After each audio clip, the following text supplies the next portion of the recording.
मुस्लिम लड़का और ईसाई लड़की की मोहब्बत। अमेरिका में एक मुसलमान नौजवान दफ्तर में काम करता था।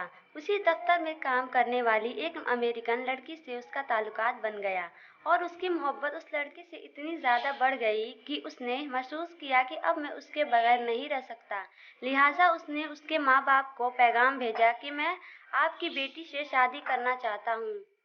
उसके माँ बाप ने लड़के से कहा, हम अपनी बेटी की शादी तुमसे करवा तो देंगे, मगर हमारी एक शर्त है कि हम ईसाई हैं और तुमको भी अपना दीन छोड़कर ईसाई बनना पड़ेगा। माँ बाप से ताल्लुक खत्म करना पड़ेगा।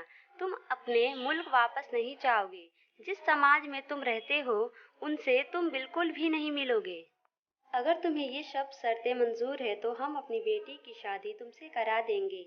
वे लड़का अपने जज्बात में इतना दबा हुआ था कि इस अल्लाह के बंदे ने सारी शर्तें कबूल कर ली। माँ बाप से रिश्ता ख़त्म, अजीज़ों से, करीबी लोगों से रिश्ता ख़त्म, मुल्क से रिश्ता ख़त्म और जिस समाज में रहता था उनसे रिश्ता ख़त्म। हालांकि वे ईसाई बनकर ईसाइयों के माहौल में ज़िंदगी गुजारने लगा और उसने इस लड़की से शादी कर ली। जब उसके मुस्लिम दोस्तों को उसके बारे में पता चला तो वो बड़े परेशान हुए। कभी कभी वो उसको तलाश करने की कोशिश करते, मगर वो लड़का अपने दोस्तों से मिलने से भी घबराता। कभी कहीं से किसी को देख भी लेता तो दूर से ही कतरा जाता। लोग आखिर थक गए। किसी ने कहा कि इसके दिल पर मुहर लग गई है, तो किसी ने कहा यह इस्लाम से फिर गया है, किसी ने कहा इसने जहन्नम खरीद ली, किसी ने कहा इसने बड़ा महंगा सौदा कर लिया। हर एक की अपनी अपनी बातें थी। 3-4 साल इसी हालत में गुजर गए, यहाँ तक कि दोस्त अहबाब सबकी याददाश्त से भी निकलने लगा। भूली बिसरी चीज़ बनता चला गया। एक दिन इमाम साहब ने फजर की नमाज के लिए जब दरवाज़ा खोला तो देखा कि एक नौजवान लड़का मस्जिद में आया है। उसने वुज़ू किया और नमाज की सफ में जाकर बैठ गया। इमाम साहब बड़े हैरान हुए। उनके लिए ये बात बड़ी अजीब थी।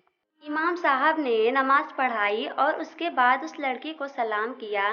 फिर उसको लेकर अपने कमरे में चले गए और मोहब्बत से पूछा कि आज बड़ी मुद्दत के बाद आपकी ज़ियारत नसीब हुई है। उस वक्त उस लड़के ने अपनी हालत बताई कि मैंने उस लड़की की मोहब्बत में अपना सब कुछ कुर्बान कर दिया। बहुत कुछ मैंने अपना ज़ाया कर दिया, लेकिन जिस घर में मैं रहता था उस घर में अल्लाह का कुरान रखा होता था।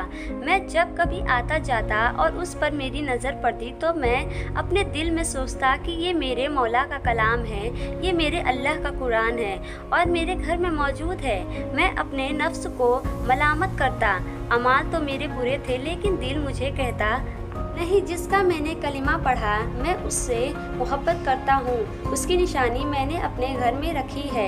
इसी तरह कई साल गुजर गए। एक दिन मैं आया और आदत के मुताबिक वहाँ से गुजरते हुए मैंने उस जगह पर नज़र डाली। मुझे कुरान नज़र नहीं आया तो मैंने अपनी बीबी से पूछा कि यहाँ एक किताब हुआ करती थी, वे कहाँ है? तो उसने कहा मैंने घर की सफाई की थी, उसमें गैर ज़रूरी चीज़ों को फेंक दिया है।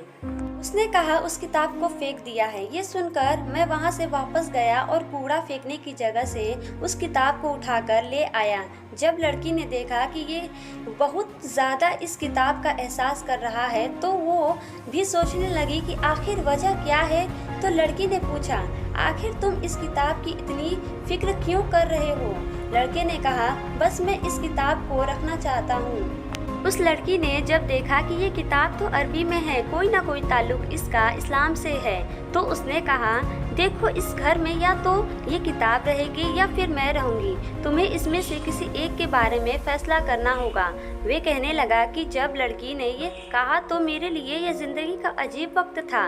मैंने अपने दिल से पूछा कि तूने अपने ख्वाहिशात को पूरा करने के लिए वे सब कुछ कर लिया जो तुझे नहीं करना चाहिए। आज तेरा रिश्ता परवरदिगार से हमेशा के लिए टूट जाएगा।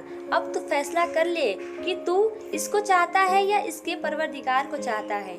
जब मैंने दिल में ये सोचा तो दिल से ये आवाज़ आई कि नहीं, मैं अपने मौला को कभी नहीं छोड़ सकता। मैंने लड़की को तलाक दे दिया।